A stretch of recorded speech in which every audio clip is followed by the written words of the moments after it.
আসসালামু আলাইকুম, ওয়েলকাম জানাচ্ছি নতুন রেসিপি দেখার জন্য।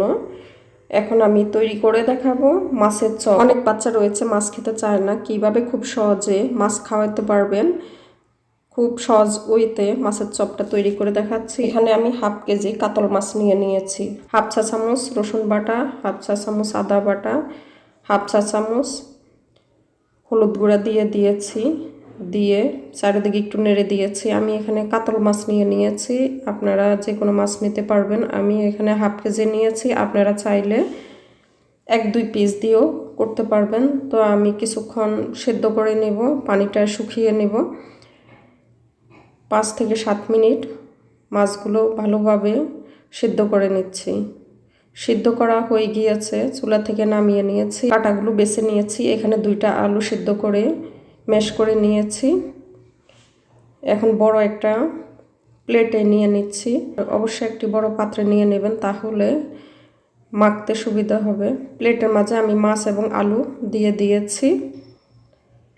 এখন দিয়ে দিচ্ছি 1 টেবিল চামচ কাবাব মশলা, দিয়ে দিচ্ছি স্বাদ মতো লবণ, দিয়ে দিচ্ছি হাফ চা চামচ গোলমরিচের গুঁড়া, দিয়ে দিচ্ছি 1 কাপ পেঁয়াজ, দিয়ে দিচ্ছি 2 চা চামচ টমেটো কেচাপ। টমেটো কেচাপ দিলে টেস্টটা অনেক ভালো আসবে। এখন সব কিছু ভালোভাবে মধ্যে মিক্স করে নিব।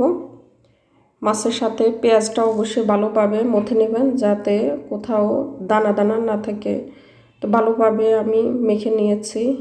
এখানে দিয়ে দিচ্ছি আদা বাটা হাফ টিস্পুন, রসুন বাটা হাফ টিস্পুন, দিয়ে দিচ্ছি ছোট একটি দেশি মুরগির ডিম। ফার্ম মুরগির ডিম দিলে সেখানে অর্ধেক দিয়ে দিবেন, বেশি দিলে নরম হয়ে যেতে পারে। এখন সব কিছু ভালোভাবে মেখে নিচ্ছি। কয়েক মিনিট সময় নিয়ে ভালোভাবে মেখে নিয়েছি, দেখতে পাচ্ছেন। দিয়ে দিচ্ছি হাফ টিস্পুন জিরা গুঁড়া, দিয়ে দিচ্ছি 1/3 কাপ ধনে পাতা এবং জিরা গুঁড়া দিয়ে আবার ভালোভাবে মিশিয়ে নিচ্ছি। একটু লক্ষ্য করুন, এমনভাবে মিশিয়ে নিয়েছি, এখন আর কোথাও কোনো কিছু আস্ত নেই, সব কিছু ভালোভাবে মিশিয়ে নিয়েছি। অন্য একটি পাত্রে আমি বড় সাইজের একটি ডিম নিয়েছি। ডিমটা নিয়ে একটু লবণ দিয়ে ভালোভাবে ফেটিয়ে নিচ্ছি। লবণটা অবশ্যই দিবেন, না হলে পানসে লাগবে। হাতে একটু তেল মেখে নিচ্ছি, যাতে মাছের চপটা তৈরি করার সময় হাতে লেগে না থাকে।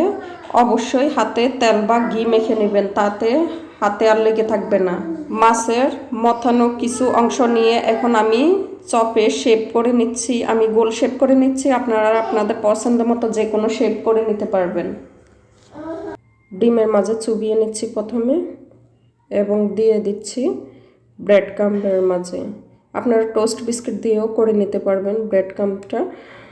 এখন অন্য একটি হাত দিয়ে আমি ভালোভাবে গড়িয়ে নিচ্ছি, না হলে ব্রেড ক্রাম্বটা অনেকটা নষ্ট হয়ে যায় ভিজা হাত থাকলে। দেখেন আমি গড়িয়ে নিয়েছি। এভাবে আমি সবগুলো এখন চপ তৈরি করে নেব। এক এক করে আমি সবগুলো চপ তৈরি করে নিয়েছি। এখন ফ্রাই করে নেব। এর জন্য চুলায় তেল বসিয়ে দিয়েছি, তেলটা গরম হয়ে গিয়েছে। এক এক করে সবগুলো চপ দিয়ে দিচ্ছি। চপগুলো আপনারা চাইলে ফ্রোজেন করেও রাখতে পারবেন, একদিন বানিয়ে কয়েকদিন ফ্রিজে রেখে পরে বাচ্চাদেরকে 1-2টা করে ভেজে দিতে পারবেন। আমি 1 ঘন্টা ফ্রিজে রেখেছিলাম, তাই সুন্দরভাবে সেট হয়ে গিয়েছে, দেখতে পাচ্ছেন তেলের মাঝে। এখন আর ব্রেড ক্রাম্বটা বেশি পড়েনি, কারণ সাথে সাথে দিলে দেখা যায় যে তেলটা নষ্ট হয়ে যায়, ব্রেড ক্রাম্বটা প্রচুর পড়ে। তো আমি কয়েকবার মাছের চপটা উল্টে দিয়েছি, টোটাল 2বার উল্টে দিয়েছি। চপগুলো তেলে দেওয়ার পর থেকে আমি চুলার আগুন রেখেছি মিডিয়াম হিটে। হাই হিট দিলে দেখা যাবে যে চপগুলো পুড়ে যাবে, খেতে ভালো লাগবে না। তাই অবশ্যই মিডিয়াম হিটে ফ্রাই করে নেবেন। দেখতে পাচ্ছেন একদম গোল্ডেন কালার হয়ে গিয়েছে। এখন উঠিয়ে নিচ্ছি।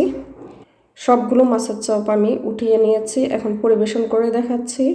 একটু টমেটো কেচাপ এবং ধনেপাতা দিয়ে ডেকোরেশন করেছি, দেখতে অনেক সুন্দর লাগতেছে।